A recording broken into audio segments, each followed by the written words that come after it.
I am surprise है। ठीक है, बैठो बैठो, है रखा है मेरे पास उत्तराखंड।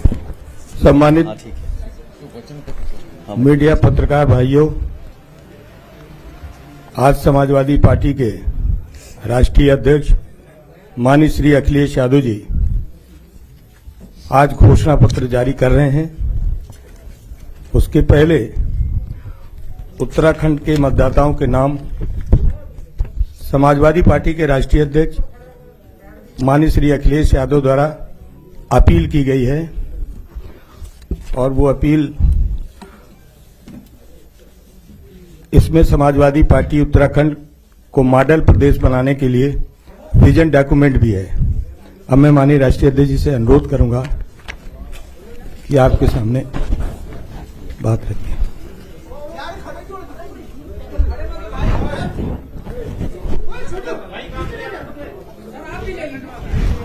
वो यूपी वाला लेंगे, ले लो, सब लोग लेंगे।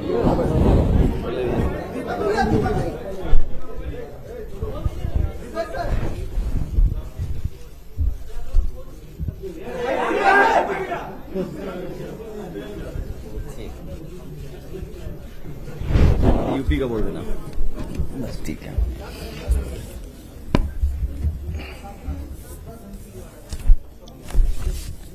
अब उत्तर प्रदेश ओके, कर दो, पहले बांटेंगे बाद में। का घोषणा पत्र माननीय राष्ट्रीय अध्यक्ष जी जारी कर रहे हैं।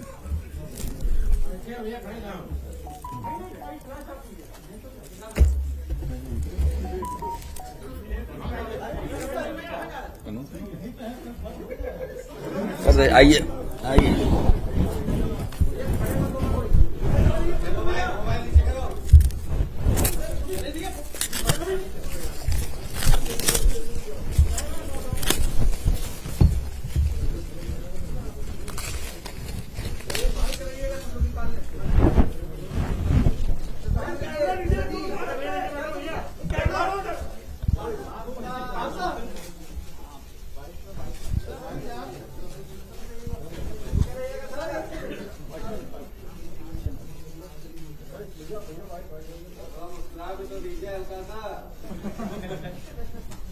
कौन चाहता है कि हंसें?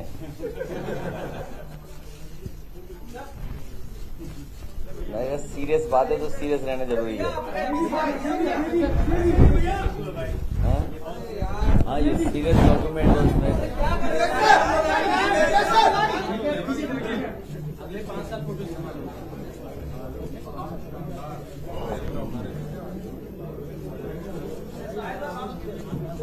बहुत धन्यवाद।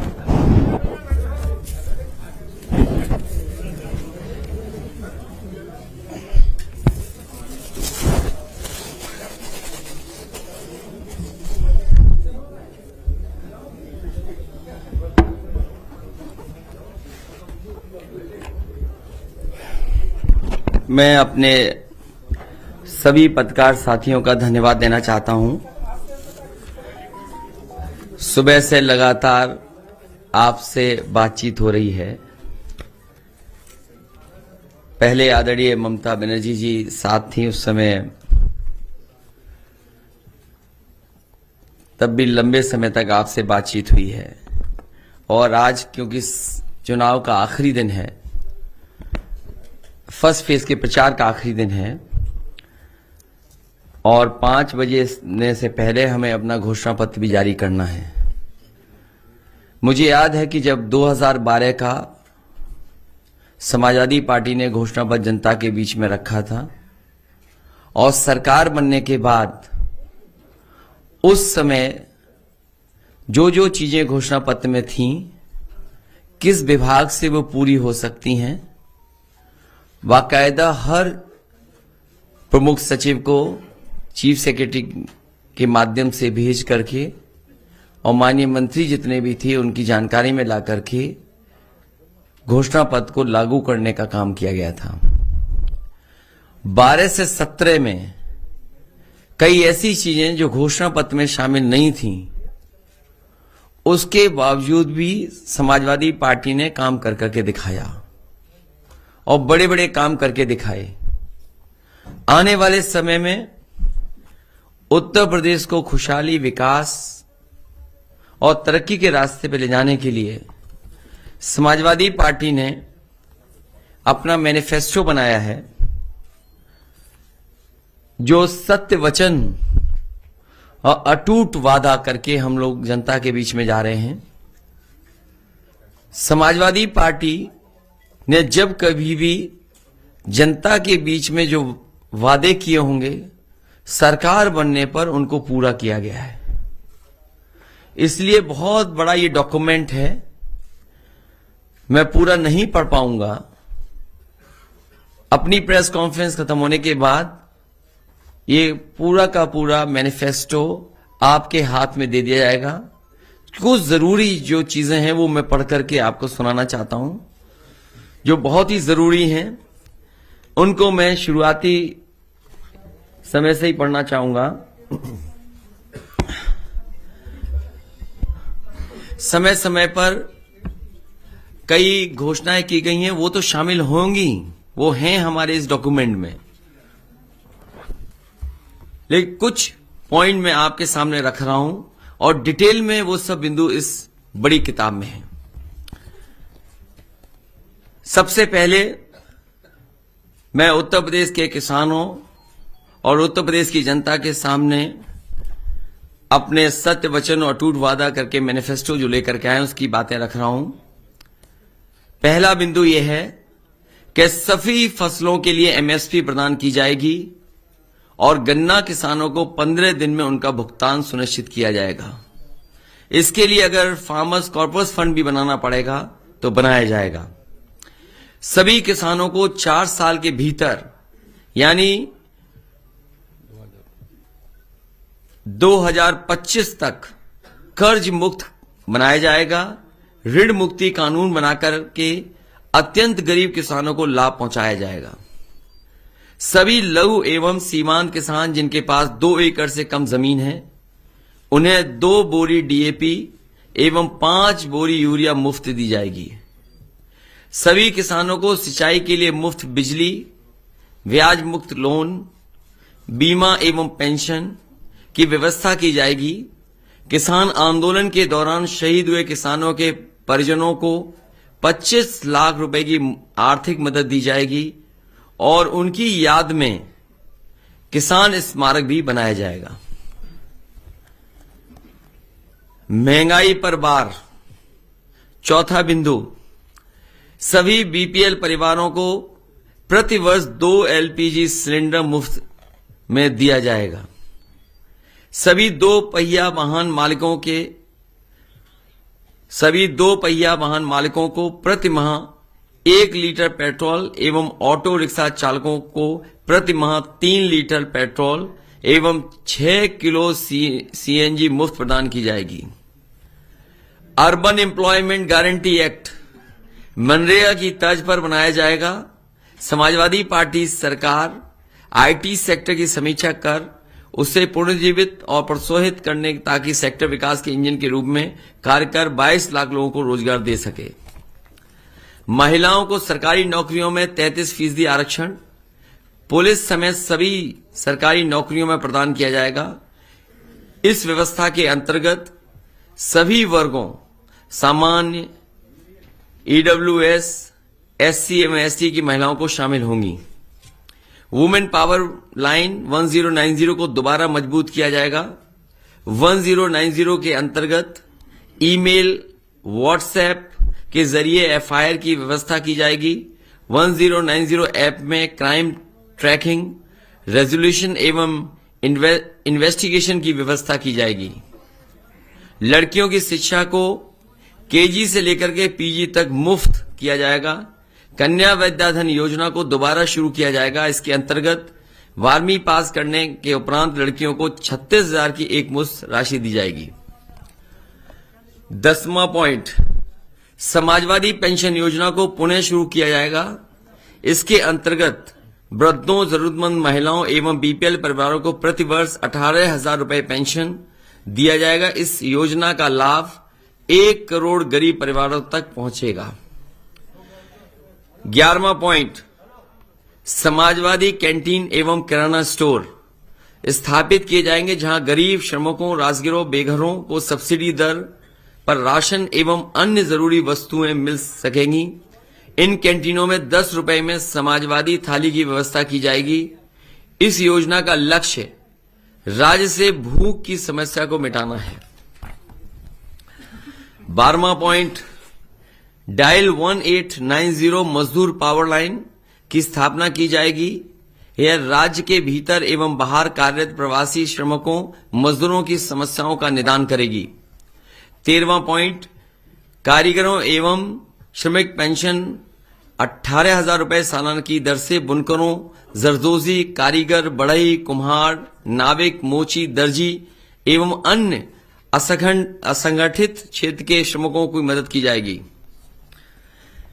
कानून व्यवस्था 14वां पॉइंट, हालांकि यहां तो एक ही लाइन में पढ़ रहा हूं, लेकिन जब दूसरे डॉक्यूमेंट में बहुत डिटेल में चीजें हैं कि क्या क्या समाजवादी सरकार बनने पर किया जाएगा। सीसीटीवी कैमरा एवं ड्रोन सर्वेलेंस की व्यवस्था 1 साल के भीतर सभी गांवों एवं कस्बों में की जाएगी। ऑटोमेटिक रिस्पांस के लिए इन्हें डायल 100 जो 112 से लिंक किया जाएगा। यूपी डायल 100 जो 112 है, जिसे मौजूदा सरकार ने बर्बाद कर दिया है, कबाड़ा कर दिया है, को दोबारा तकनीक से जोड़ करके सशक्त किया जाएगा ताकि रिस्पांस टाइम 15 मिनट के भीतर पूरे प्रदेश में हो सके और कोशिश होगी कि 15 मिनट से भी कम हो जाए। समाजवादी पार्टी की सरकार सभी थानों में तहसीलों को भ्रष्टाचार मुक्त करेगी। समाजवादी पार्टी की सरकार महिलाओं, अल्पसंख्यकों एवं दलितों के प्रति संगठित हेट क्राइम के प्रति जीरो टॉलरेंस की नीति का पालन करेगी। शिक्षा 15वां पॉइंट, प्राथमिक शिक्षा को गुणवत्तापूर्ण बनाया जाएगा। हर जिलों में मॉडल स्कूल बनाए जाएंगे एवं विश्वविद्यालयों की सीटों को दोगुना किया जाएगा। 16वां पॉइंट, लैपटॉप वितरण राज्य के भीतर 12वीं पास सभी छात्रों को लैपटॉप वितरित किया जाएगा।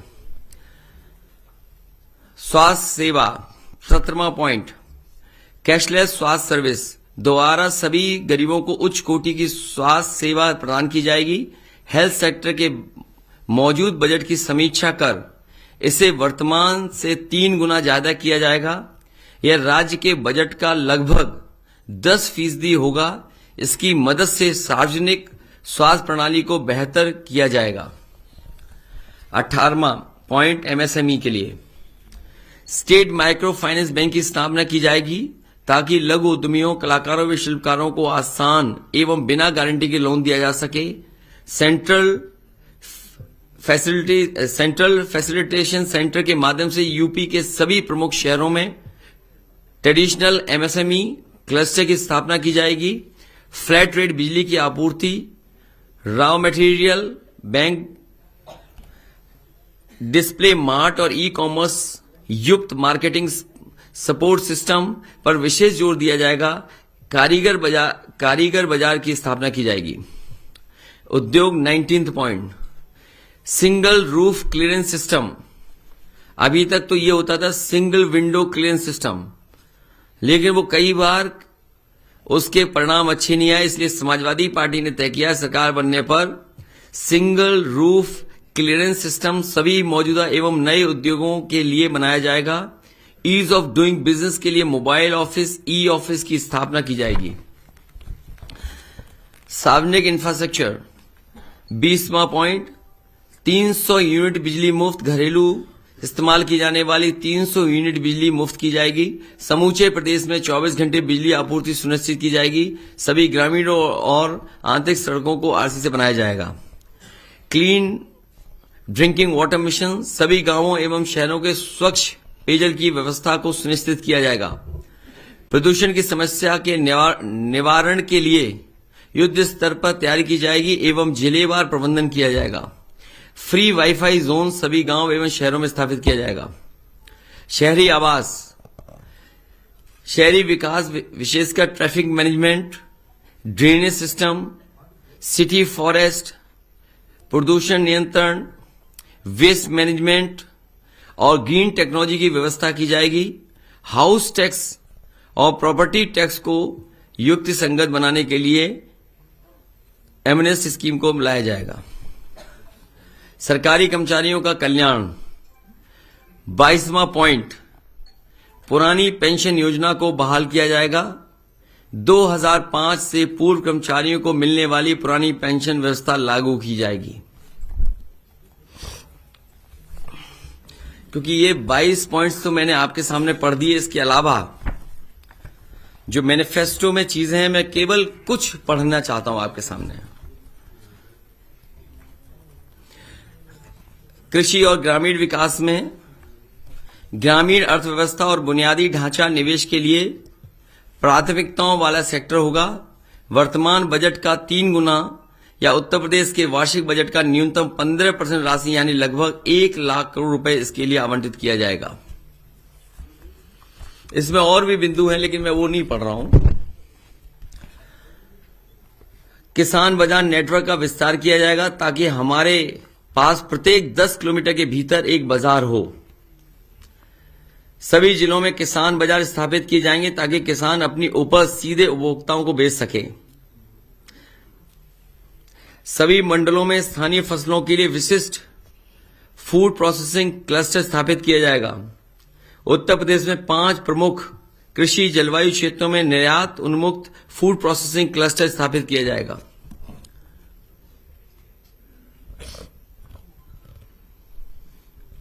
स्मार्ट विलेज क्लस्टर पूरे राज्य में स्थापित किए जाएंगे, जो smart village cluster development authority के माध्यम से क्रियान्वित किए जाएंगे।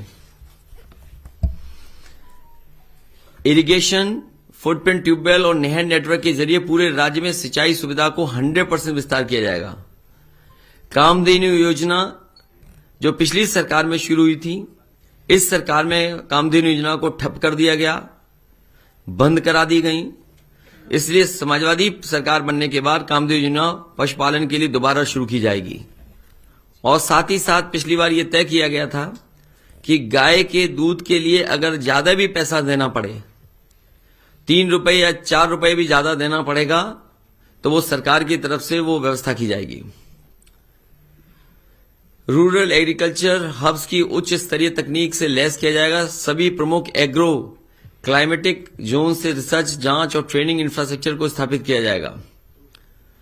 कृषि स्टार्टअप को बढ़ावा देने और कृषि क्षेत्र में रोजगार पैदा करने के लिए एग्रोटेक इनोवेशन सेंटर स्थापित किए जाएंगे। किसान आय और कल्याण आयोग किसानों की आय में सुधार और सर्वेक्षण के लिए वार्षिक आधार पर अपनी सिफारिश देगा। यह आयोग गरीबी रेखा से नीचे जीवन यापन करने वाले किसानों के लिए लिविंग वेज स्कीम को विकसित करेगा। ग्राम न्यायालय अधिनियम को क्रियान्वित कर भूमि विवाद संबंधी मामलों को शीघ्र निस्तारित किया जाएगा। महिला लाभार्थियों के मामलों में परिवारजनों, रक्त संबंधियों के लिए कृषि भूमि के हस्तांतरण के लिए स्टाम्प शुल्क को घटाकर 2% किया जाएगा। स्मार्ट किसान सहायक योजना शुरू की जाएगी, जिसके अंतर्गत 5 लाख ग्रामीण युवाओं को कृषि विस्तार सेवा प्रदाताओं प्रशिक्षित और नियोजित किया जाएगा ताकि राज्य में सस्टेनेबल और पर्यावरण के अनुकूल कृषि पद्धतियों को विकास हो सके।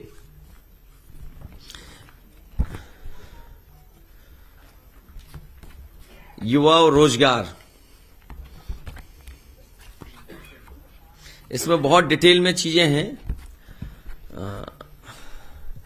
राज्य शिक्षा नीति के तहत अर्थव्यवस्था की बेहतरी के लिए अंग्रेजी शिक्षा पर ध्यान केंद्रित किया जाएगा एवं सांस्कृतिक पहचान को मजबूती देने के लिए स्थानीय भाषाओं में शिक्षा प्रदान की जाएगी। बालिका शिक्षा पर विशेष जोर दिया जाएगा।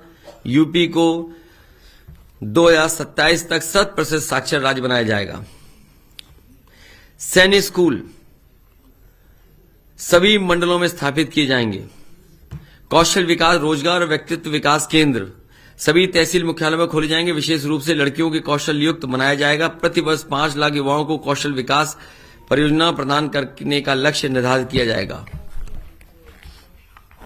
बहुत डिटेल में है चीजें इसमें। विकास का इंजन समाजवादी पार्टी सरकार राज्य में एमएसएमई क्षेत्र को पुनर्जीवित और प्रोत्साहित करेगी और इसे विकास के इंजन में रूप में बदलेगी ताकि राज्य में 2027 तक 1 करोड़ नौकरियों का सृजन हो सके।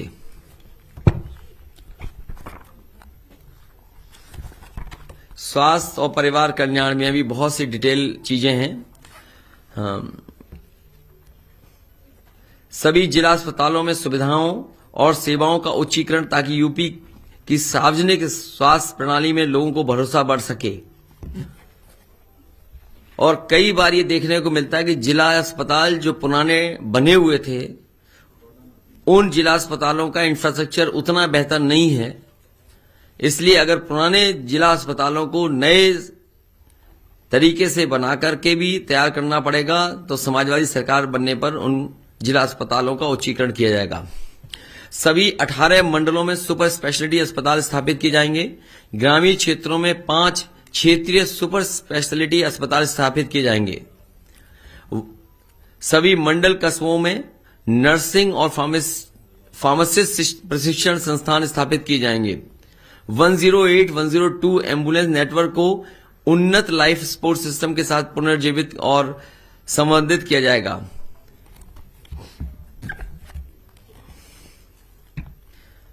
सभी पीएससी, सीएससी पर ऑनलाइन टेलीमेडिसिन परामर्श और सामान्य चिकित्सक सेवाएं उपलब्ध कराई जाएंगी।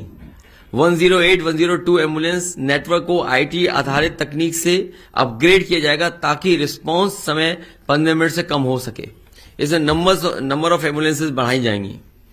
प्राइमरी और सेकेंडरी एजुकेशन मिशन के तहत 2027 तक 12वीं कक्षा तक 100% साक्षरता दर की लक्ष्य को हासिल किया जाएगा। एजुकेशन सेक्टर बजट को वर्तमान आवंटन से 3 गुना तक बढ़ाया जाएगा ताकि शिक्षा के क्षेत्र में जीडीपी का लगभग 6% तक खर्च किया जा सके। सभी स्तर पर सार्वजनिक शिक्षा प्रणाली में गुणवत्ता को बेहतर किया जाएगा। विश्वविद्यालयों की सीटों पर 2 गुना वृद्धि की जाएगी। एजुकेशन सिटी की स्थापना के लिए पॉलिसी बनाई जाएगी।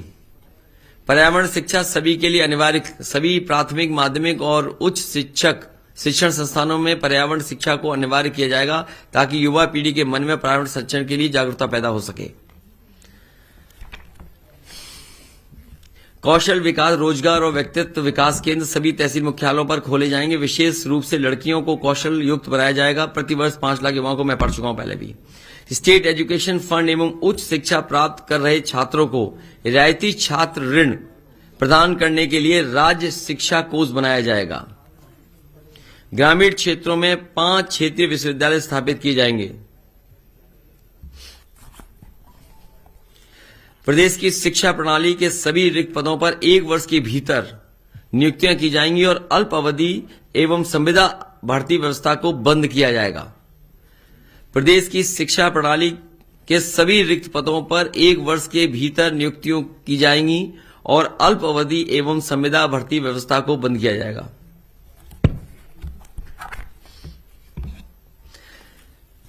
शिक्षा मित्र की बहाली और प्रशिक्षण कार्यक्रम को दोगुना करने के लिए विशेष अभियान चलाया जाएगा। शिक्षा मित्रों का परिश्रम बढ़ाया जाएगा। शिक्षा मित्रों के मानदेय में वृद्धि की जाएगी और उन्हें 3 साल के भीतर नियमित सरकारी नौकरी दी जाएगी। शिक्षा प्रबंधन संवर्ग को दक्ष और भ्रष्टाचार मुक्त बनाने के लिए नए तरीके से पुनर्गठित किया जाएगा। विशेष परिश्रमिक पैकेज और शिकायत निवारण प्रकोष्ठ बनाया जाएगा। बीपीएड प्रशिक्षित शिक्षकों, अनुदेशकों, गणित और विज्ञान के जूनियर स्कूल शिक्षकों, उर्दू शिक्षकों, बेरोजगार समूह, बीटीसी, बेरोजगार शिक्षक, 108, 102 एम्बुलेंस कार्यकर्ता, रोजगार सेवक, आंगनवाड़ी कार्यकर्ता, एमडीएम रसोइया की समस्याओं का निराकरण किया जाएगा। वित्तविहीन स्कूल शिक्षकों को 5,000 रुपए प्रतिमाह मानदेय दिया जाएगा। स्टूडेंट क्रेडिट कार्ड 5,000 रुपए की लिमिट के साथ शुरू किया जाएगा। प्रवासी श्रमिकों की सहायता के लिए 24x7 हेल्पलाइन नंबर की स्थापना की जाएगी। कारीगर, कर्मचारी पेंशन, वृद्ध महिलाएं, पुरुषों और विकलांगों की प्रतिवर्ष 18,000 रुपए प्रदान की जाएगी।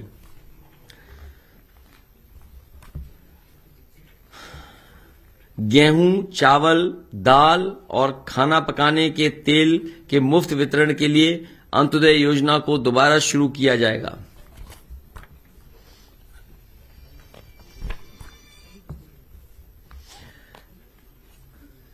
कॉल सेंटर और वृद्धा आश्रम स्थापित किए जाएंगे।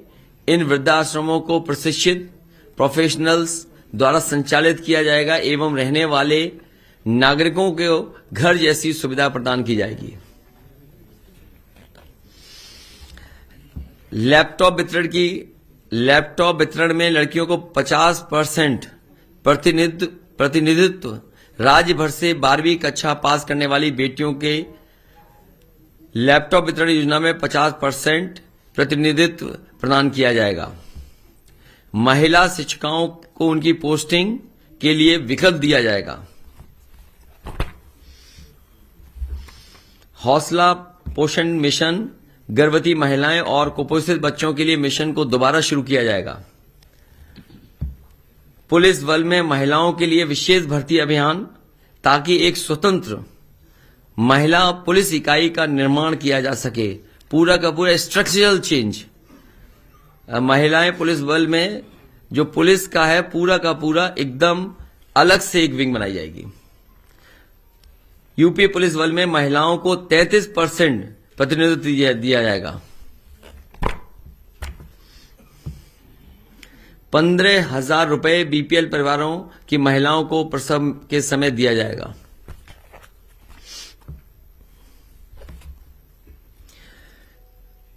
समान कार्य के लिए समान वेतन को वैधानिक अधिकार बनाया जाए। इस कानून के तहत महिलाओं को भी उनके पुरुष समकक्षों के समान वेतन मिलेगा।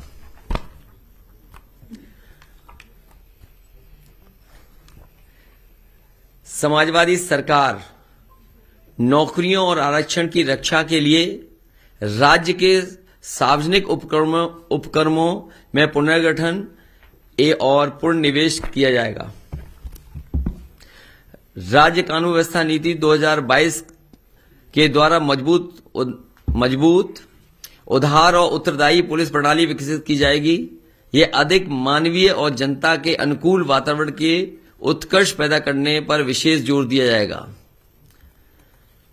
राज्य के सभी पुलिस थानों में सुविधाएं और सेवाओं को अपग्रेड किया जाएगा, ताकि पुलिस का मनोबल बढ़े और नागरिकों को बेहतर सुविधा मिले।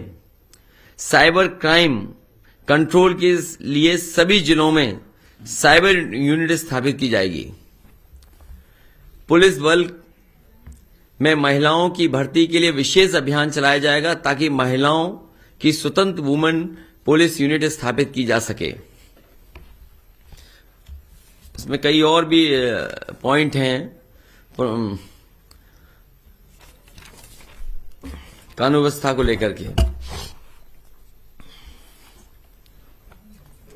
पुलिस कर्मियों को उनके निवास स्थल के निकट नियुक्ति की मांग होने पर उन्हें जनपद के बगल के मंडल में यथासंभव नियुक्त किया जाएगा।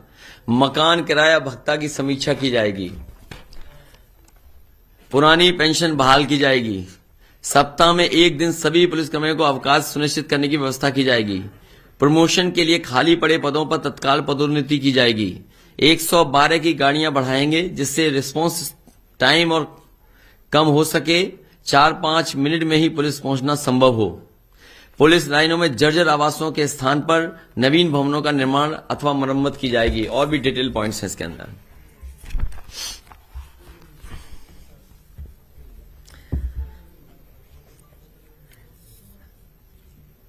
सीएम जन सुरक्षा सेल का गठन किया जाएगा, ताकि अपराध के बारे में शीघ्र पता लगाकर तत्काल न्याय सुनिश्चित किया जा सके। समाजवादी पार्टी की सरकार सभी थानों एवं तहसीलों को भ्रष्टाचार मुक्त बनाएगी। इधर बड़े पैमाने पर भ्रष्टाचार बढ़ा है, बहुत भ्रष्टाचार बढ़ा है। जब से बीजेपी की सरकार आई है, पुलिस मनचाहा वसूली कर रही है। हम संकल्पबद्ध हैं कि पूरे उत्तर प्रदेश में एक्सप्रेसवे का नेटवर्क समयबद्ध तरीके से तैयार कर जनता को समर्पित करेंगे, जिससे कि उत्तर प्रदेश की राजधानी में आने के लिए प्रदेश के किसी कोने से 5-5.5 घंटे से ज्यादा किसी को समय न लगे। लखनऊ में 5-5.5 घंटे में आ सके, इस तरह का एक्सप्रेसवे नेटवर्क बनाने की काम किया जाएगा। 2024 तक सभी जिलों में 4 लेन सड़क नेटवर्क और जिला मुख्यालयों के साथ कनेक्टिविटी की व्यवस्था की जाएगी। जब से समाजवादी सरकार गई है, district to district 4 lane highway जो बनाए गए थे जिला मुख्यालयों को जोड़ने के लिए, उस काम को पूरी तरीके से रोक दिया गया। सभी गांवों की सड़कों को जोड़ा जाएगा और आंतरिक गांव की सड़कों को आरसीसी से जोड़ा जाएगा। उत्तर प्रदेश में समस्त गांवों में साइकिल हाईवे के नेटवर्क या साइकिल चलाने की व्यवस्था की जाएगी। थर्मल, वायु और ऊर्जा के संतुलित मिश्रण के साथ उत्तर प्रदेश की बिजली उत्पादन के आत्म बनाया जाएगा।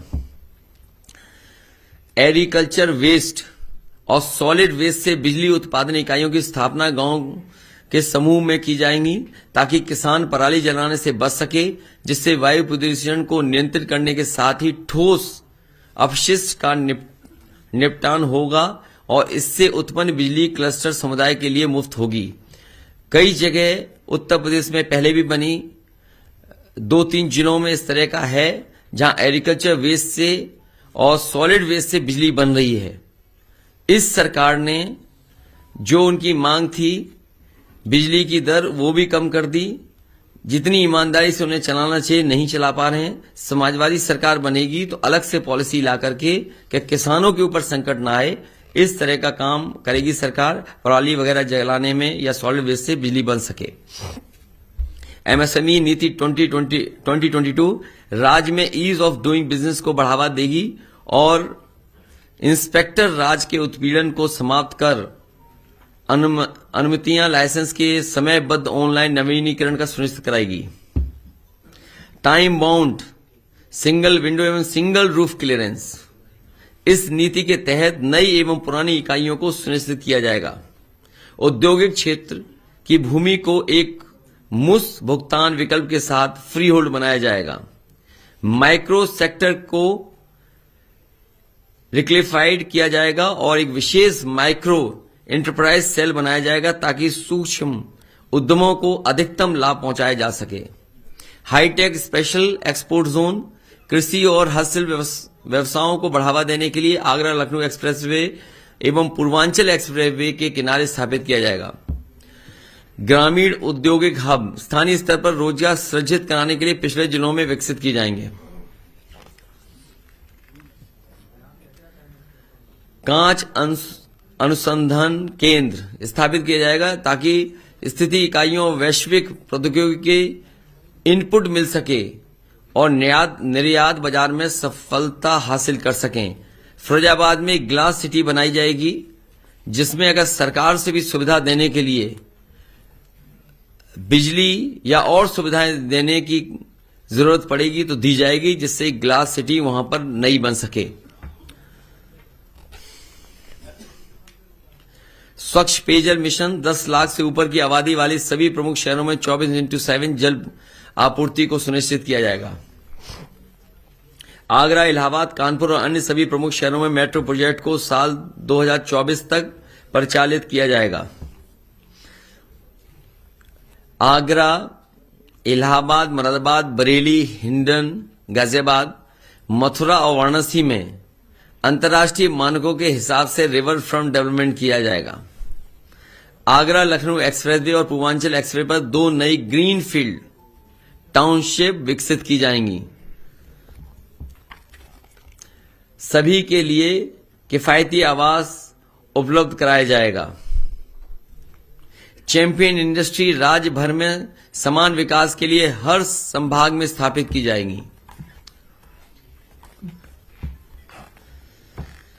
व्यापारी सुरक्षा आयोग का गठन किया जाएगा। व्यापारी हेल्पलाइन व्यापारी बंधु की स्थापना की जाएगी। इसके जरिए व्यापारियों की सुरक्षा कर ईज ऑफ डूइंग बिजनेस को बढ़ावा दिया जाएगा। उत्तर प्रदेश रिवर मिशन उत्तर प्रदेश की नदियों और प्राकृतिक धाराओं को पुनरुद्धार के लिए इस मिशन को संचालित किया जाएगा। जल ग्रहण बेसिन एवं नदियों में गिरने वाले गैस परिकृषित सीवेज और कचरे के प्रवाह को रोककर सभी नदियों को स्वच्छ बनाया जाएगा। सूख चुकी नदियां और जलाशयों को पुनर्जीवित करने के लिए विशेष अभियान चलाया जाएगा। नदियों के किनारे बसे समुदायों के निवास के लिए विशेष आवास योजना लाई जाएगी।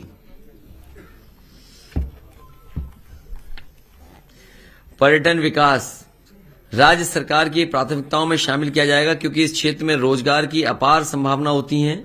एसोचैम की साल 2017 की एक रिपोर्ट के अनुसार समाजवादी सरकार की प्रोग्रेसिव टूरिज्म पॉलिसी के कारण टूरिज्म सेक्टर में 10 लाख लोगों को रोजगार मिला था एवं इसी अवधि में 10,000 करोड़ रुपए का निवेश भी उत्तर प्रदेश में आया था। समाजवादी पार्टी सरकार सभी नागरिकों, विशेषकर महिला, अल्पसंख्यकों और दलितों के खिलाफ हेट क्राइम के प्रति जीरो टॉलरेंस की नीति को पालन करेगी। युवा अधिवक्ताओं को आर्थिक सहायता प्रदान की जाएगी। बड़े शहरों में अधिवक्ताओं के लिए ग्रुप हाउसिंग की व्यवस्था की जाएगी। देश की सीमाओं में रक्षा कर रहे सैनिक परिवारों एवं उनकी जमीनों की रक्षा के लिए विशेष व्यवस्था की जाएगी। मीडिया कर्मियों और जमीनी स्तर के पत्रकारों के कल्याण के लिए राज्य आधारित मीडिया पॉलिसी लाई जाएगी। स्थानीय मीडिया कर्मियों की डिजिटल एवं फिजिकल इंफ्रास्ट्रक्चर मुहैया कराने के लिए सभी तहसील कस्बों में मीडिया सुविधा केंद्र बनाए जाएंगे। और समय समय पे जो कहा गया था, इसमें बहुत और भी चीजें डिटेल में हैं, और भी चीजें डिटेल में हैं, क्योंकि जिस तरीके से कहा, पहले भी संकल्प में बताया गया था कि आईटी सेक्टर को बढ़ावा देकर के 22 लाख अच्छी नौकरियां दी जाएंगी। सरकारी जितने भी पद हैं, अभी जो जानकारी है वो लगभग 11 लाख पद हैं जो खाली हैं। उन सभी पदों को भरा जाएगा, सरकारी नौकरी। साथ ही साथ फौज की भर्ती जो पिछले कई वर्षों से नहीं हुई है, पुलिस में बड़े पैमाने पे भर्ती, और अगर पर्यावरण और नदियों और तालाबों को, जो बड़े बड़े तालाब हैं, नदियां हैं, या फॉरेस्ट को डेवलप करने के लिए ग्रीन फोर्स की अगर बनानी पड़ेगी, ग्रीन फोर्स, तो वो भी बनाई जाएगी। साथ ही साथ जो हमारी सरकारी ऑफिसेज हैं और शहर में बहुत सारी जो बिल्डिंगें पुरानी बनी हैं, जिसकी वजह से ट्रैफिक या शहर हमारा कंजेस्टेड दिखता है, जो हमारे शहर हैं उनको कैसे डीकंजेस्ट किया जाए, शहरों को डीकंजेस्ट करने के लिए पॉलिसी लाकर के काम होगा। चाहे वहां पार्क बनाने पड़े या रिवर फ्रंट बनाने पड़े, उस तरीके से किया जाएगा। वहीं अलग अलग समय पर समाज के लोग मिलने आए, जैसे निषाद और केवट समाज के लोग, उनकी जो जरूरत की चीजें हैं या जो उनका व्यवसाय है या जिस तरह का वो काम करते हैं, तो उसके लिए कॉरपोरेशन बना करके, और उन्हें अगर वित्तीय सहायता भी देनी पड़ेगी 200-300 करोड़ के लिए, जिसमें कि अगर वो नाव खरीदना चाहें या और अपने काम को आगे बढ़ाना चाहें तो उसका भी वित्तीय व्यवस्था की जाएगी। साथ ही साथ विश्वकर्मा समाज के लोग भी जगह जगह काम करते हैं, अलग अलग काम करते हैं, उसका भी कॉरपोरेशन बना करके वित्तीय सहायता दे करके, जिसमें वित्तीय सहायता हो सकता है 100-200 करोड़ भी देनी पड़े, दे करके उस कॉरपोरेशन से, उससे जुड़े हुए लोगों को काम और रोजगार से जोड़ा जाएगा। जी, बहुत धन्यवाद।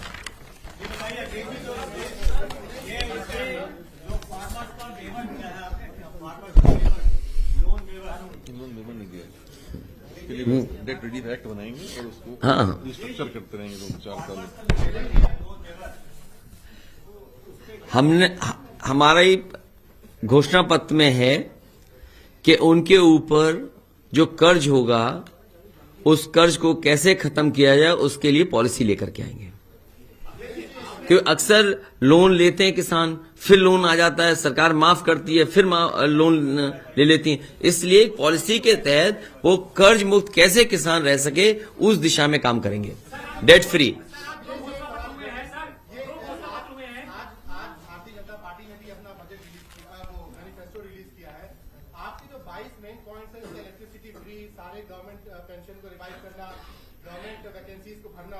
मेरा सवाल है कि जो स्टेट का बजट है वो हमेशा डेफिसिट में रहता है, तो इसको वो कह रहे हैं कि बड़ा पॉपुलिस्ट टाइप का आपने मैनिफेस्टो किया है और वादे हैं वादों का।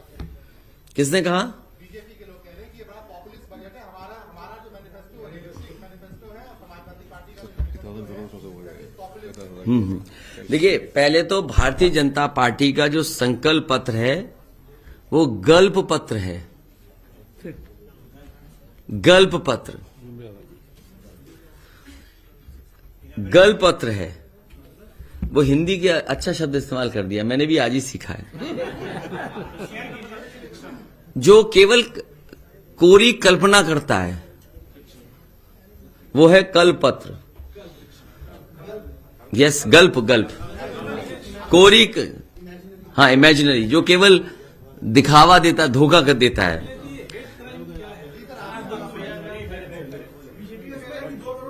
और जो बीजेपी ने कहा है उसके लिए बाकायदा हम लोगों ने तैयारी कर करके, और तैयारी के साथ साथ उस पर वित्तीय कितना पैसा भार पड़ेगा वो सब बातें कही गई हैं और लिखी हैं। हम लोगों ने बाकायदा उसको कैलकुलेट किया है। जो सरकार को पहले चलाए हैं, जो वित्त विभाग के जानकार हैं, जो फाइनेंशियल एक्सपर्ट्स हैं, उनसे राय लेकर के, और जैसे पुरानी पेंशन जब बहाल की गई उनके सभी संगठन के लोगों से अलग अलग समय पे बात हुई, वित्त विभाग की जो जानकारी रखते हैं और जो फाइनेंशियल चीजों को समझते हैं उनके बीच में चर्चा होने के बाद ही निर्णय लिया है। और जितने भी हम लोगों ने स्कीम बताई हैं वो लगभग 50,000 करोड़ से ज्यादा की स्कीम नहीं बनती साल की। और यूपी का बजट 6 लाख करोड़ का है। अगर समाजवादियों ने कहा है ये बात, तो जैसे 300 यूनिट फ्री बिजली कहा समाजवादी सरकार पार्टी ने, उसी समय बीजेपी ने कहा कि हम किसानों के लिए 50% माफ कर देंगे बिजली का बिल। तो वो कहां से कर रहे थे? जैसे फ्री फर्टिलाइजर देना है तो उसका कैलकुलेशन जो आ रहा है फ्री फर्टिलाइजर का, वो 3,750 करोड़ आ रहा है। अगर फ्री एलपीजी जो सिलेंडर देना है हमें, उसका कैलकुलेशन लगभग 3,250 करोड़ आ रहा है। जो फार्मर रिवॉल्विंग फंड बना रहे हैं, क्योंकि किसान कभी धरने पर आंदोलन पे ना बैठे, अक्सर चीनी मिलें भुगतान नहीं कर पाती हैं, कई बार किसान के ऊपर संकट आ जाता है, बेमौसम बारिश हो जाए, कोई और कारण हो जाए जिससे परेशानी में चला जाता है, कहां से मदद हो, इसलिए फार्मर रिवॉल्विंग फंड बनाया गया है 10,000 करोड़ रुपए का। 10,000 करोड़ का फार्मर्स रिवॉल्विंग फंड है जो किसानों की मदद करेगा।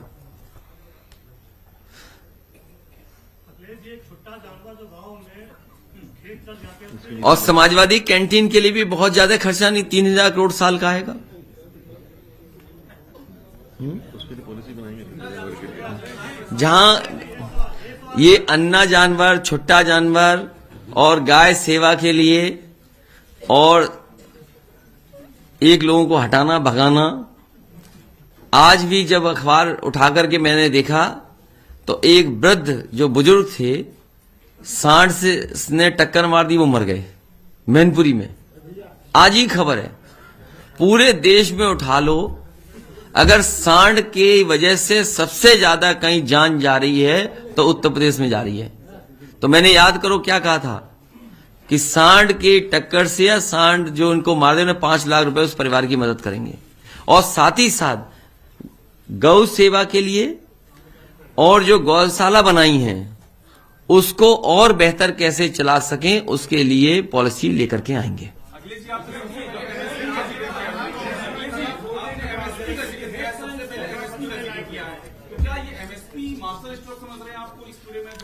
देखिए, इस एमएसपी देने के लिए खरीद केंद्र, मंडी और इंफ्रास्ट्रक्चर बिना बनाए संभव नहीं है। इस सरकार ने मंडियां बर्बाद कर दी। सब मंडियों का जो काम शुरू हुआ था वो बंद कर दिया। धान हो, आज मैंने सुना है कि धान के लिए कुछ कह रहे थे कि धान खरीद होगी। 5 साल इन्होंने धान नहीं खरीदा, किसी किसान का धान नहीं खरीदा। जैसे मैं धान के लिए खरीद के केंद्र बने और जो कुछ भी नुकसान हो सरकार व्यय करे उसको। तो एमएसपी दिलाने की काम समाजवादी सरकार में होगा।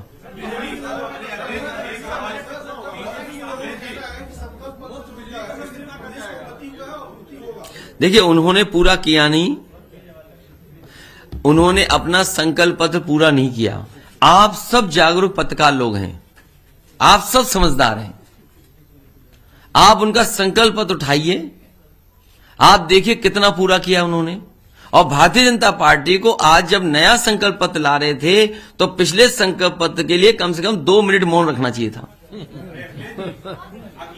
2 मिनट मौन रख लेते या 5 मिनट रख लेते, 5 साल में पूरा करना था, 5 मिनट का मौन रखना चाहिए था उन्हें।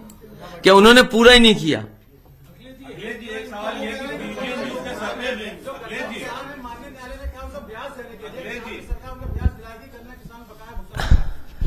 ये सरकार बनने पर इसका जवाब दूंगा, और समय पर भुगतान हो जाएगा तो ब्याज नहीं देना पड़ेगा। इसीलिए फार्मर्स रिवॉल्विंग फंड बनाया जा रहा है कि किसान को न धरने पे बैठना पड़े और ना ही किसी के ऊपर परेशानी आए।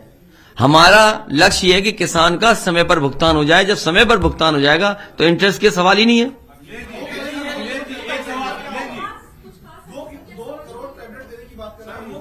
अरे वो पूरे 5 साल क्या टैबलेट देते रहे, आपको नहीं पता?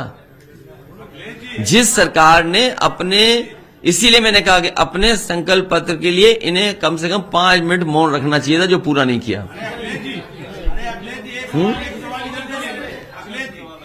न्यूज के सर्वे में आप सबसे आगे जा रहे हैं, और ये क्या सीटों में तब्दील कर पाएंगे? सबसे आगे इस टाइम पीटीएन न्यूज के सर्वे में आप दिखाए जा रहे हैं। मैं धन्यवाद देना चाहता हूं जो भी सर्वे है जिसमें हम लोग आगे, लेकिन सर्वे ओपिनियन पोल को मैं ओपीएम पोल मानता हूं।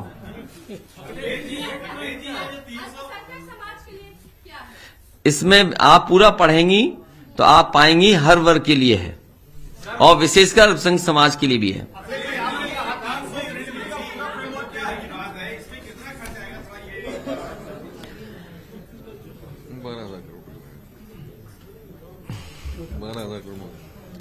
ये जो 300 यूनिट फ्री बिजली देने का है, प्रति वर्ष 12,000 करोड़ से ऊपर पैसा आएगा। 12,000 करोड़ रुपए साल का।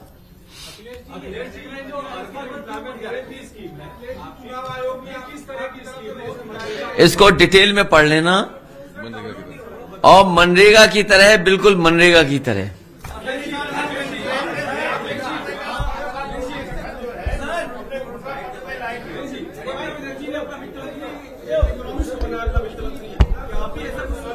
किसने बनाया? एक इकोनॉमिस्ट को ममता बनर्जी ने, एक अर्थशास्त्री को अपना वित्त मंत्री बनाया है। आपकी इतनी सारी स्कीमें, क्या आप ऐसा कुछ सोचते हैं वित्त मंत्रालय किसी अर्थशास्त्री? देखिए, मुझे याद है जिस समय मुझे डायल 100 लागू करना था उत्तर प्रदेश में, तो सबसे जानकार आईपीएस उन लोगों को साथ लिया, और प्रोफेसर वेंकट जिन्होंने हैदराबाद में सबसे पहले शुरू की थी एम्बुलेंस सर्विस 108, उनको सरकार के साथ जोड़ करके, उनको सरकार का एडवाइजर बना करके उस योजना को समय पर पूरा किया, और आज भी वो योजना चल रही है। और मुझे याद है जब उत्तर प्रदेश में मुझे मेट्रो शुरुआत करनी थी, लखनऊ, कानपुर, आगरा, उस समय मेट्रो मैन श्रीधन जी को सरकार का एडवाइजर बना करके लाए थे। तो ये जरूरी बनता है कि कई बार कुछ क्षेत्रों के एक्सपर्ट्स की जरूरत पड़ती है, और एक्सपर्ट्स से आपको मदद मिल जाती है। लेकिन कमाल के हमारे बाबा मुख्यमंत्री थे, वो सब जानते थे, उन्हें किसी एक्सपर्ट की जरूरत ही नहीं पड़ी। सर, संविदा को खत्म करने की आपने बात की। ये संविधा को, ठेका के कम से कम 30 लाख लोग हैं, ठेका पर संविधा की व्यवस्था को, आउटसोर्स व्यवस्था को धीरे धीरे खत्म किया जाएगा।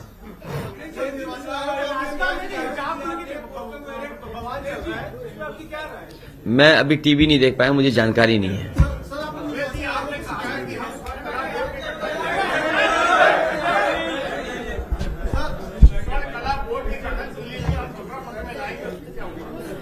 कॉर्पोरेशंस बनाएंगे और लाएंगे, उसके लिए भी है, पूरा डिटेल पढ़ लेना। ये निर्वाचन आयोग का 6 याद दिला दिया आपने।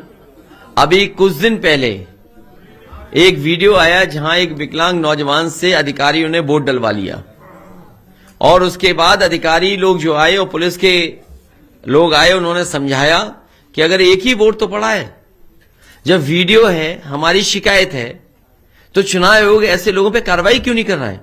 और वहां का डीएम पिछले कई वर्षों से वहीं है, और जानबूझ करके उस डीएम को वहीं रखा गया है, जिससे चुनाव में भी धांधली कराई जा सके। और केवल एक जिले की नहीं, पूरे प्रदेश में भारतीय जनता पार्टी बेईमानी पर उतर आई है, और ये हर स्तर पर बेईमानी करेगी। समय समय पर हमारी शिकायत चुनाव आयोग को रहेगी। हमें उम्मीद है कि चुनाव आयोग कार्रवाई करे। मान लीजिए यहीं पर लखनऊ में ही कोई चुनाव लड़ रहा है, उनकी पत्नी वरिष्ठ अधिकारी हैं। क्या उम्मीद करते हो न्याय मिलेगा? क्या उम्मीद करते हो वोट पड़ जाएंगे? क्या हमने आपने नहीं देखा कि वोट के खातिर ब्लॉक प्रमुख की खातिर महिलाओं और बेटियों के कपड़े फाड़ दिए गए, छीन लिए गए थे? तो चुनाव आयोग को लगातार शिकायत कर रहे हैं। हमें उम्मीद है कि चुनाव आयोग इन शिकायतों पर कार्रवाई करेगा। अभी तक सुनवाई हुई, कल ही आपकी शिकायत अब क्या करें, आपकी नहीं सुनवाई तो हमारी क्या सुनवाई होगी? लेकिन हम तो उम्मीद ही कर सकते हैं चुनाव आयोग को। आप कुछ चलाइए बढ़िया ढंग से कि चुनाव आयोग कैसे लोग बैठे हैं। सॉरी, क्या ये जानकारी? अरे आज के जमाने में किसी को टैग कर दो, कहां तक जानकारी पहुंचती है। उनका ऐप है, उसमें जानकारी जा रही है पूरी, हम सब जगह भेज रहे हैं। और केवल एक नहीं, न जाने कितने पत्रकारों ने ट्वीट किया है टैग करके इलेक्शन कमीशन को। तो और क्या करें बताइए?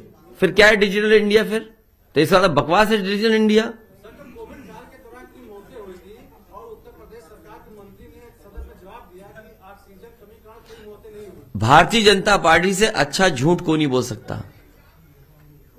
भारतीय जनता पार्टी को अपना नाम बदल लेना चाहिए, भारतीय झूठी पार्टी रख लेना चाहिए नाम।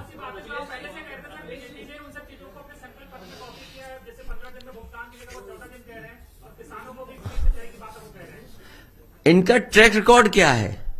क्या इन्होंने 5 साल ये सब करके दिखाया क्या? तो जिस पे भरोसा ही नहीं है जनता को,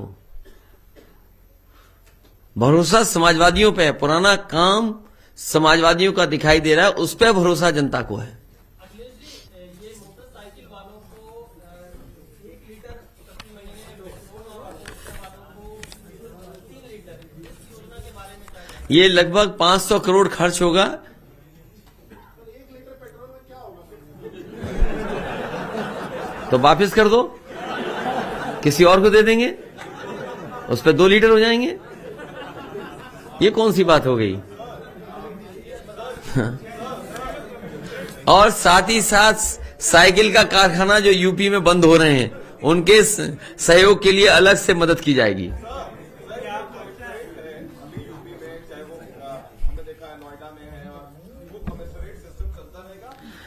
इस पर विचार किया जाएगा, क्योंकि जो कमिश्नर बन रहे हैं उन्होंने अन्याय ज्यादा किया है। जो लोग ड्यूटी पे रहते रहते जिन्हें भारतीय जनता पार्टी का टिकट मिल गया हो, क्या उम्मीद करोगे उनसे क्या न्याय किया होगा उन्होंने?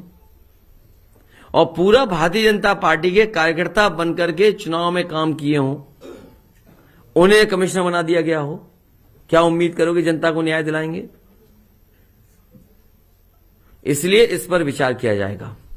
हमारा समाजवादियों का लक्ष्य हमेशा रहा कि कानून व्यवस्था कैसे बेहतर हो। मुझे आप बताइए, किसी पुलिस के अधिकारी से पूछ लीजिए कि रिस्पांस सिस्टम किस पार्टी ने अच्छा दिया।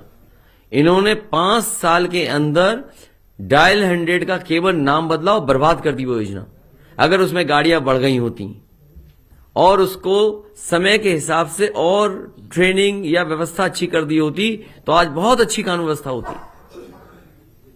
आपको लगता है कि अगली बार आप जो फैसलों पेश किया है, अगली बार बजट पेश करेंगे? लखनऊ को स्मार्ट सिटी के रूप में जो डेवलप करने का सपना दिखाया था, उसके बारे में? भाई स्मार्ट सिटी में क्या होना जरूरी है? आप पैरामीटर्स देखिए ना, क्या है स्मार्ट सिटी में? क्या है? अंडरग्राउंड केबलिंग होना है, मेट्रो होना, और चीजों को डिजिटली पेमेंट होना, पार्क्स होना, रिवर फ्रंट होना, और क्या है स्मार्ट सिटी में? सीवर होना।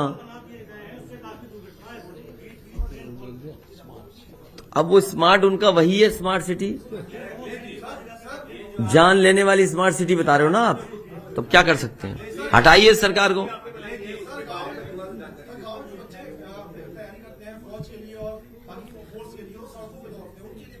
उसके लिए मैंने तय किया था, इसलिए मैंने कहा समय समय पर कुछ घोषणाएं की, उन सबको शामिल हम कर रहे हैं अपने मैनिफेस्टो में। वेस्टर्न यूपी में जब मैं गया तो वहां की सबसे बड़ी मांग थी कि गांव स्तर पे कहीं ना कहीं रनिंग ट्रैक होने चाहिए। समाजवादी सरकार में स्टेडियम भी बने थे, और अगर रनिंग ट्रैक्स भी बनाने पड़ेंगे या जिला स्तर पे या ब्लॉक स्तर पे, तहसील स्तर पे, या कहीं ग्राम सभा में जहां जमीन उपलब्ध होगी, वहां रनिंग ट्रैक कच्चे भी अच्छे बनाए जा सकते हैं जिसमें लागत कम लगेगी। तो जहां पर जगह उपलब्ध करा देंगे गांव के लोग, वहां पर रनिंग ट्रैक सरकार की तरफ से बनाने का फैसला लिया जाएगा।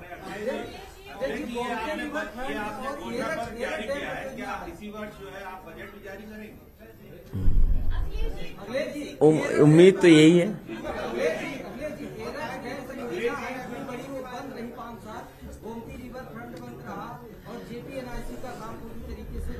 बड़ी परियोजनाएं आपकी सरकार की जो रुकी पड़ी है, करोड़ों रुपए, हजारों करोड़ उसमें फंसा। उत्तर प्रदेश की कई बड़ी परियोजनाओं को बर्बाद कर दिया भारतीय जनता पार्टी की सरकार ने, और जो मदद दिल्ली की सरकार से होनी चाहिए थी उत्तर प्रदेश की, वो नहीं हुई।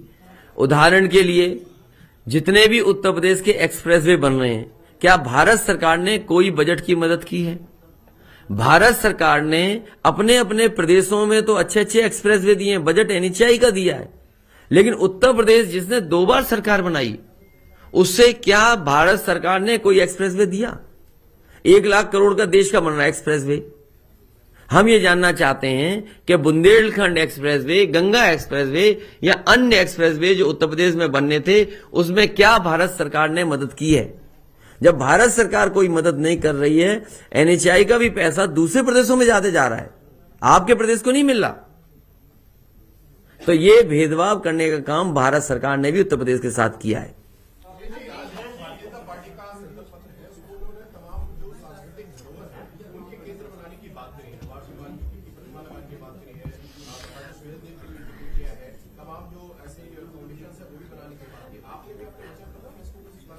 हमने ये कहा है कि हमारे कॉर्पोरेशंस बनाएंगे जिसमें मान लीजिए निषाद समाज, केवट समाज को जरूरत पड़ती है नाव की, उनको जरूरत पड़ती है और अपने व्यवसाय को बढ़ाने के लिए, उनके काम को बढ़ाने के लिए, तो उस कॉर्पोरेशन में वित्तीय सहायता 200-300 करोड़ की देनी पड़ेगी, देंगे, जिससे वो अपने समाज के या उस समाज से जुड़े हुए लोगों का काम कर सकें। इस तरह विश्वकर्मा समाज के लोग हैं, कहीं लोहे का काम कर रहे हैं, कहीं लकड़ी का काम चल रहा है। मान लीजिए मैं सहारनपुर में गया, 1 लाख से ज्यादा कारीगर उससे जुड़े हुए हैं लकड़ी के कारोबार से, उन्हें मशीन चाहिए आज। तो अगर हम वो कॉर्पोरेशन बना लें और उस कॉर्पोरेशन से वित्तीय सहायता देनी पड़े, उनको ट्रेनिंग देनी पड़े, जो इंटरनेशनल डिजाइन्स की आज डिमांड है, जो इंटरनेशनल स्टैंडर्ड्स बने उनके बारे में उन्हें जानकारी हो, तो ये कॉर्पोरेशन से वित्तीय सहायता देकर के मदद की जा सकती है। और जहां तक ये प्रतिमाएं लगाना, महापुरुषों को रखना, अपनी संस्कृति की धरोहर को बचाना, अरे रिवर फ्रंट था, याद करिए विश्वकर्मा समाज के जयंती के दिन मैंने कहा जयंती की छुट्टी भी होगी और भगवान विश्वकर्मा जी की मूर्ति भी लगेगी। 24 किलोमीटर का रिवर फ्रंट है, जितने भी हमारे महापुरुष होंगे उनको सबको 500-500 मीटर डिवाइड कर दिया जाएगा, तो कितने महापुरुष हो गए? 24 किलोमीटर का है रिवर फ्रंट, 12 किलोमीटर इधर, 12 किलोमीटर इधर, 24 किलोमीटर हो गया। हर एक महापुरुष को 500 मीटर दिया जाएगा। तो सोचिए, अगर कोई बच जाए तो हमें बता देना आप, हम उनको भी दे देंगे सम्मान। क्यों? अच्छा, रिवर फ्रंट से अच्छा कुछ हो तो बताओ। और क्योंकि रिवर फ्रंट में आपको चाहिए लोग घूमने आए, कम से कम एक गेट टुगेदर की जगह हो, कुछ खाना खा सकें, बर्थडे मना सकें, फैमिली रिश्तेदार आए, दोस्त आए, घूमे बैठें, तो कम से कम अगर भगवान विश्वकर्मा जी की मूर्ति लगी होगी या और किसी महापुरुष की होगी तो उसके बारे में जानेंगे। मान लीजिए कभी हमारे थे नीरज जी, उनकी प्रतिमा हो, उनके हाथ के फुटप्रिंट हो, तो लोग देख करके, जान करके, समझ करके जाएंगे।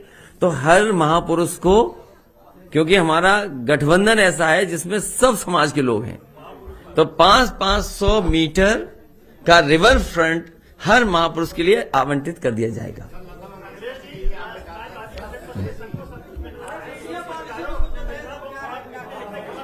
आपके घर और जो ये नए नए पत्रकार आ गए डिजिटल वाले, इनके लिए भी सहयोग होगा पॉलिसी के तहत, क्योंकि बड़े लोगों की तो बड़ी बजट से मदद हो जाती है। अरे कुछ बात छिपी तो रहने दो भाई। जैसे बहुत सारे अपने अच्छे पत्रकार हैं जो डिजिटल प्लेटफॉर्म पे हैं, तो बाकायदा पॉलिसी ला करके उनकी भी मदद होगी। नए जमाने में यही होना है। और जो बड़े पत्रकार हैं उनके पास तो बड़ा बजट वैसे ही पहुंच जाता है, और छोटे पत्रकार सब जानते होंगे बड़े पत्रकार को कितना बजट मिलता हुआ है। 5 साल में कईयों को तो 100-100 करोड़ मिल गया। अब वो कम न्यूज दिखाएंगे, नहीं बनाएंगे। और मुझे याद है कि आशा भोसले जी सैफई आई थी और कई बार बहुत सारे ऐसे लोग आते थे। उस समय प्रयास हुआ था कि लता मंगेशकर जी सैफई आए, लेकिन वो स्वास्थ्य की वजह से उस समय नहीं आ पाई थी। उनके लिए भी इटावा में, क्योंकि बहुत सारे सेंटर हैं, आगरा है, जैसे मान लीजिए आगरा में सेंटर था हमारा म्यूजियम, जिसको मैंने कहा कि गंगा जमुनी तहजीब का म्यूजियम बनेगा, वो एज इट इज पड़ा हुआ है। तो ये जो लोग बड़े बड़े लोग हैं, लता मंगेशकर से बड़ा कौन रहा है? जैसे 30,000 के लगभग गाने गाए हों, हजारों फिल्में गाने दिए हों, और इतना बड़ा नाम, तो अगर उनकी याद में कुछ वहां बन सकेगा तो जरूर बनाया जाएगा। आगरा बना हुआ है ना, आगरा में तो पहले से। सर, पुलिस कर्मियों के लिए कई सारी घोषणा की है, वीक ऑफ की बात आपने कही है, उसमें पीएससी भी आती, कई सारे विंग्स हैं, तो क्या सबके लिए बात ये लागू हो रही है या सिविल जो पुलिस कर्मी? नहीं, सभी के लिए होगी। एटीएस का कहां बनवारी सरकार, कहां पे? देखिए,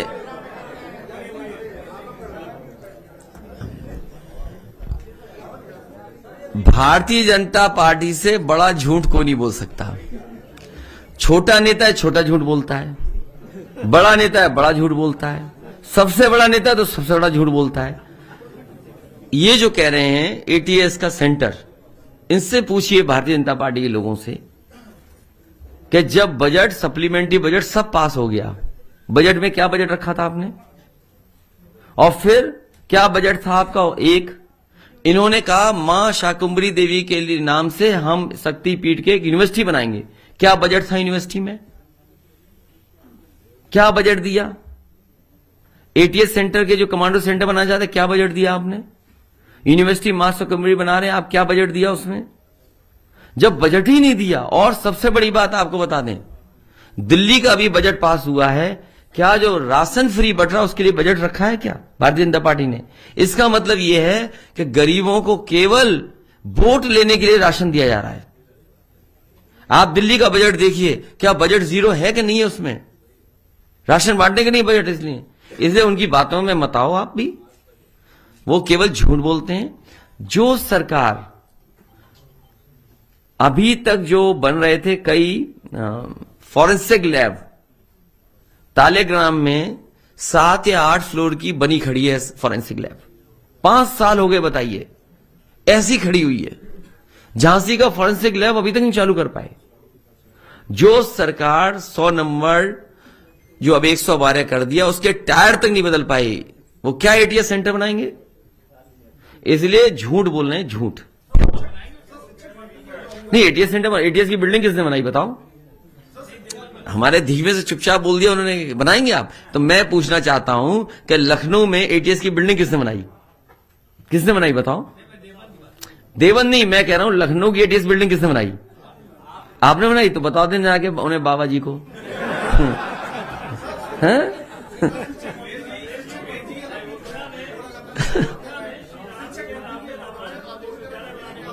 क्या चीज?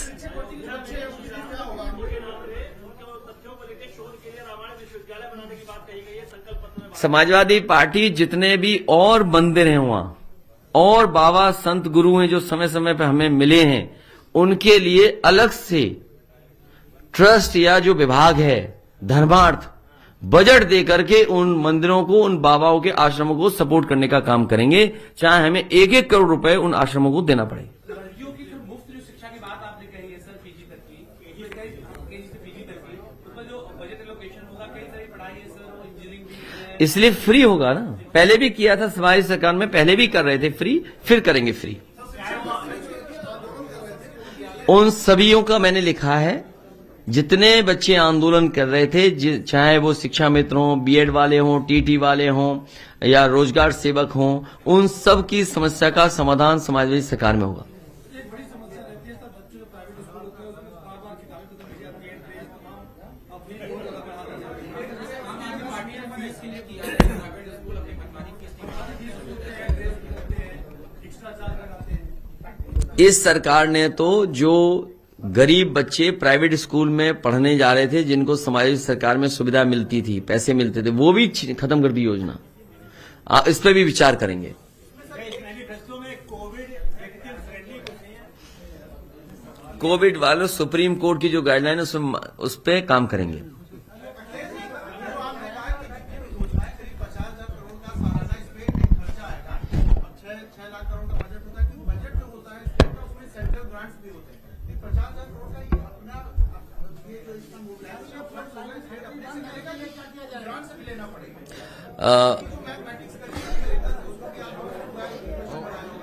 ओवरऑल है सभी कुछ नहीं, जब आप इन पॉलिसीज को लागू करेंगे तो ओवरऑल बजट में से निकाल कर ही आप इनको लागू कर सकेंगे। 10% भी नहीं बनता। और जबकि हाँ, अगर 6 लाख करोड़ का देखेंगे तो 10% भी नहीं बनता है उतना। तो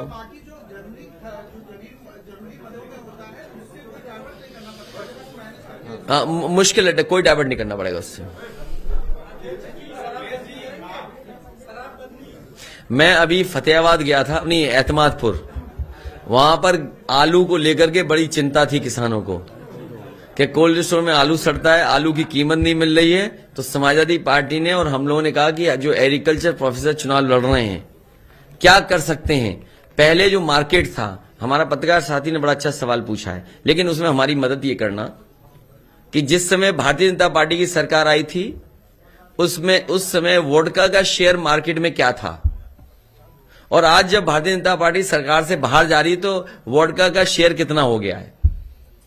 तो अगर आलू से संबंधित कोई हमें कारखाना उद्योग लगाना पड़ा, और उद्योग कारखाना लगाने के लिए चाहे फूड प्रोसेसिंग हो, चिप्स हो या और चीज हो, वो लगानी पड़ी तो लगाएंगे, और चाहे सब्सिडी 100, 200, 300 करोड़ देनी पड़ी देंगे।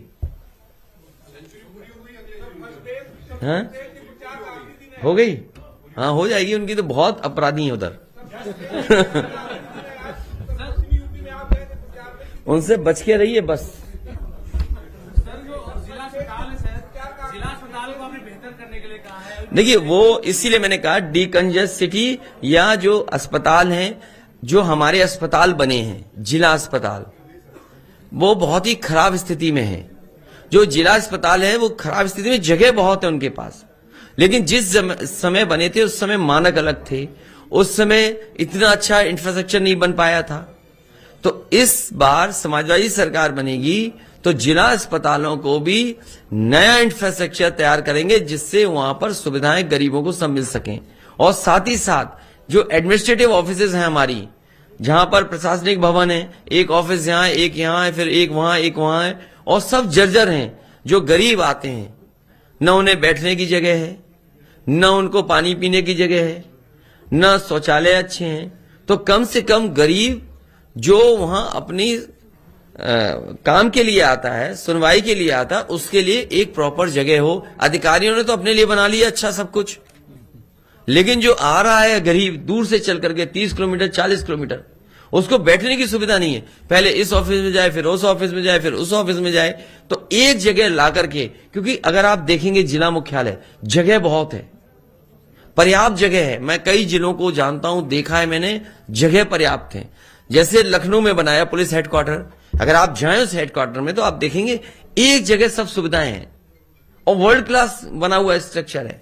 तो आज संभव है कि 1 by 1 हम डिस्ट्रिक्ट के सभी ऑफिस एक जगह लाएं, जिससे कि जो लोग हैं गरीब दूर दूर से चल करके आते हैं, उनको एक ही जगह सुविधा मिल जाए, ज्यादा परेशान ना होना पड़े और अपना आराम से वहां काम करके जाएं।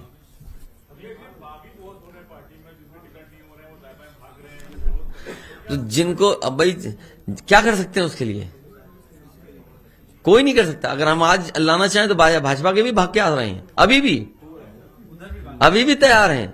लेकिन मैंने उस दिन कहा था कि आज के बाद भाजपाइयों को नहीं लेंगे, इसलिए अगर अभी भी दरवाजा खोल दें तो कुछ आने को अभी भी तैयार हैं। तो हम एडजस्ट कैसे करेंगे? जो धर्मार्थ विभाग है उसी में बजट देंगे, और उसी बजट से सभी जो हमारे आश्रम संत गुरु हैं, जिनको कोई पूछने वाला नहीं है, उनको धर्मार्थ विभाग अलग से सहयोग करेगा, मदद करेगा। हाँ, इसको बजट में जोड़िए।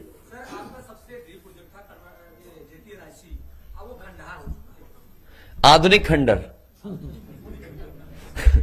नहीं, जेपीएनआईसी एक सेंटर ऐसा है जहां स्पोर्ट्स का है और सब कुछ है उसके अंदर। एक जगह जाकर के हम कॉन्फ्रेंस कर सकते हैं, कोई मीट करनी है वो कर सकते हैं। तो उसको बर्बाद किया, पता नहीं क्यों। उसको पुनः ठीक किया जाएगा और चालू किया जाएगा। समाजवादी पार्टी ने जो संस्कृत यूनिवर्सिटी थी, संपूर्णानंद यूनिवर्सिटी बनारस में, उसको 30 करोड़ बजट दिया था और जितने गुरु थे उनको सरकारी नौकरी दे दी थी, स्कूल बंद नहीं होने दी थी। संस्कृत विभाग को जिंदा रखना, संस्कृत यूनिवर्सिटी को और अच्छा बनाना और उनके स्कूलों को चलते रहना की भी व्यवस्था समाजवादी सरकार में होगा। और मुझे खुशी है इस बात की कि शायद अगर आर्किटेक्चर उस यूनिवर्सिटी का देखेंगे तो आपको लगेगा कि कैम्ब्रिज यूनिवर्सिटी में हम आ गए। जो उसका आर्किटेक्चर है वो बिल्कुल कैम्ब्रिज यूनिवर्सिटी जैसा है।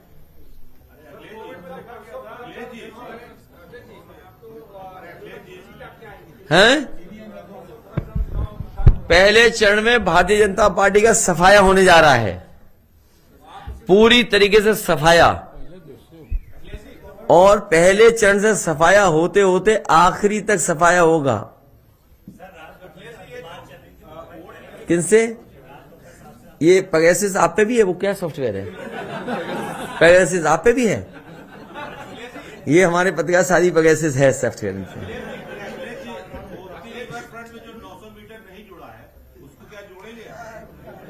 देखिए, ये बहुत सिंपल बात है। बहुत सिंपल बात यह है कि समाजवादी सरकार में एक वर्ल्ड क्लास रिवर फ्रंट बना करके दिया, जिसके किनारे लोग घूम सकते थे और क्वालिटी प्लांटेशन है। और मैंने एक बार पहले भी कहा था कि उस समय एक IAS अधिकारी थे, उनसे जब बातचीत होती थी तो वो चर्चा करते थे कि बाहर पेड़ों पे कितना अच्छा फ्लावरिंग होती है, ब्लूम होता है। तो मैंने ये कहा कि हमारे भारत में भी ऐसे पेड़ हैं जिसकी फ्लावरिंग सीजन वाइज अच्छी होती है। तो इस रिवर फ्रंट के किनारे और लोहिया पथ पे आप देखेंगे तो जो लोहिया पथ पे ट्रीज लगे हैं वो क्रोसिया है, पिंक और व्हाइट फ्लावरिंग करते हैं। और रिवर फ्रंट पे जगह जगह अच्छे प्लांट लगाए थे जिससे सीजन के हिसाब से आपको फ्लावरिंग देखने को मिले। सोचिए, इतनी अच्छी क्वालिटी का रिवर फ्रंट बना था, चाहे वो सिविल वर्क रहा हो चाहे कोई अन्य काम रहे होंगे। आज भी 5 साल की बदहाली के बाद भी आज भी वर्ल्ड क्लास दिखाई दे रहा है। तो इस तरह के रिवर फ्रंट बहुत से सिटीज में बन सकते हैं। कानपुर है, आपका आगरा है। आगरा वर्ल्ड का सबसे पहला ये सिटी था जिसमें रिवर फ्रंट था।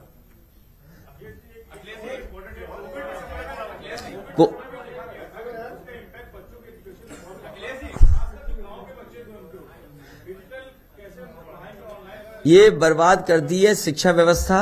दुनिया में सभी लोगों ने अपने स्कूल खोल दिए हैं, सब जगह स्कूल खुलने लगे हैं। ये सरकार ने कोविड के बहाने पूरी शिक्षा व्यवस्था को चौपट कर दिया।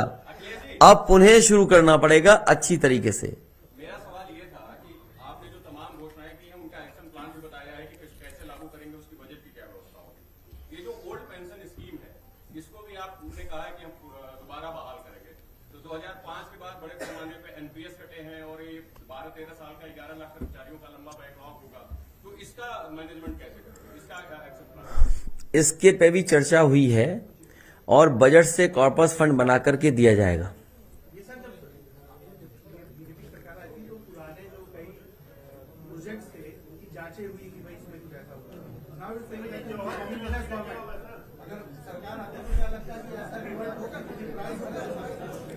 प्रोजेक्ट्स को ठीक बात है, ठीक बात है। नहीं उसमें नहीं, समाजवादी पार्टी ने कभी भी भेदभाव का काम नहीं किया। भेदभाव से मुझे याद है बहुजन समाज पार्टी की सरकार गई थी, जो उनके अच्छे काम थे एक भी नहीं रोका गया, एक भी काम नहीं रोका गया। उन जगहों को भी अच्छा इस्तेमाल किया गया। जैसे 1090 बना है, मेट्रो की ऑफिस बनी है। तो जो जगह इस्तेमाल हो सकती थी की थी और किया जाएगा।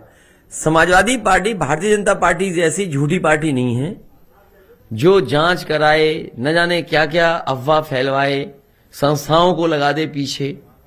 और आज भी सोचो, मैं जब भाषण सुनता हूं उनके, वो इत्र व्यापारी को अभी भी समाजवादी पार्टी का बता रहे हैं। बताइए कितना समझाएं, बताओ, इतने झूठे हैं ये लोग। सच बताइए कि आज भी कह रहे हैं कि हमारा वो है व्यापारी, बताइए आज भी कह रहे हैं, आज भी हैं? नहीं वो अलग बात है, क्या मिला वहां? जब छापा तुम गलत मार लोगे तो दूसरा तैयार हो ही जाएगा कि हमारे आने वाला छापा। इसमें कौन सा दिमाग लगाना है? जब तुम अपने आदमी छापा मार रहे हो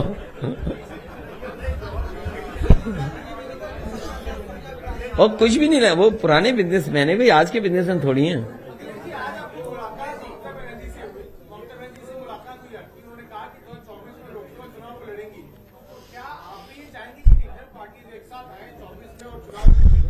देखिए ये इम्पोर्टेंट बात हो, ये बातें सब होंगी उत्तर प्रदेश के चुनाव के बाद। अभी उत्तर प्रदेश का चुनाव बड़ा चुनाव है, भारतीय जनता पार्टी के सभी बड़े नेता आकर के झूठ बोल रहे हैं, इनका एक एक भाषण उठाइए आप। तो अभी उत्तर प्रदेश का चुनाव है, बाद में क्या होगा ये बाद की बात है।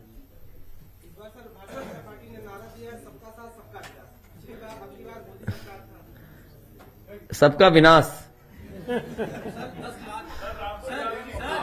जो यूनिवर्सिटी थी, देखिए मैंने वो कई बार बताया आपको, कई बार आपको बताया मैंने, और आप मुझसे ज्यादा जानते होंगे क्योंकि हम उतना नहीं फॉलो कर पाते चीजों को, उन चीजों को फॉलो नहीं कर पाते। जो डीएम थे वहां पर, उन्हें उत्तर प्रदेश के कैडर में रहना था, उन पे वो दबाव था कि वो वापस न चले जाए।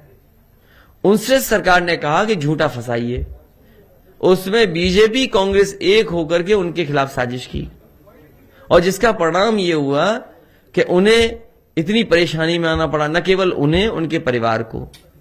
और पुलिस कप्तान की जांच चल रही थी। एक पुलिस कप्तान ने दूसरे पुलिस आईपीएस पर आरोप लगाए थे कि पैसे लेन देन होकर के ट्रांसफर हुए, और उसकी जांच अभी भी चल रही है। अगर आप में से कोई पुलिस विभाग में किसी वरिष्ठ अधिकारी को जानता होगा तो आप जानकारी कर लीजिए, जांच अभी चल रही। उन दोनों अधिकारियों को एक जगह भेज करके जानबूझ करके यूनिवर्सिटी को बर्बाद करना और मोहम्मद आजम साहब के परिवार को इतनी परेशानी में डालना। आप मुझे बताइए, कोई मुख्यमंत्री उत्तर प्रदेश का रहा होगा जिसने अपने ही उसमें मुआवजा उठाया हो? आप गोरखपुर में पता करिए कितना मुआवजा उठाया मुख्यमंत्री जी ने। यूनिवर्सिटी बनाई, क्या वेटलैंड जमीन को नहीं ले लिया उन्होंने? आप पता करिए यूनिवर्सिटी कैसे बनी। जो चीज आजम खान साहब ने की वही क्या मुख्यमंत्री ने अपनी यूनिवर्सिटी बनाने पे नहीं किया? क्या वही फैसला कैबिनेट से? अगर कैबिनेट का फैसला मुख्यमंत्री जी के लिए ठीक है तो वो आजम खान साहब के लिए गलत क्यों है? डीएमएसपी भेज दो। आपने देखा नहीं पुलिस का नजारा, मारते मारते व्यापारी को मार दिया। डीएमएसपी कह रहे थे उसकी परिवार के लोगों से एफआईआर मत लिखाओ, वो वीडियो भी आउट हुआ था, याद होगा कि नहीं याद है आपको? तो इसलिए ये सरकार बहुत झूठी सरकार है। अब झूठे लोगों के दिन कम बचे हैं, 10 मार्च से पहले ये चले जाएंगे। 10 लाख पॉलिसी भी आपने कही, बड़ी बात है कि हर बीपीएल जो उत्तर प्रदेश में नागरिक होगा, क्या इसमें आसान रोग भी शामिल होंगे? इसमें हर तरह के रोग होंगे। गंभीर बीमारी में सरकारी अस्पताल में इलाज फ्री होगा, बड़ी इंस्टीट्यूशन में फ्री होगा। वो गाना बजा दो जो भी बजा रहे थे, तेज।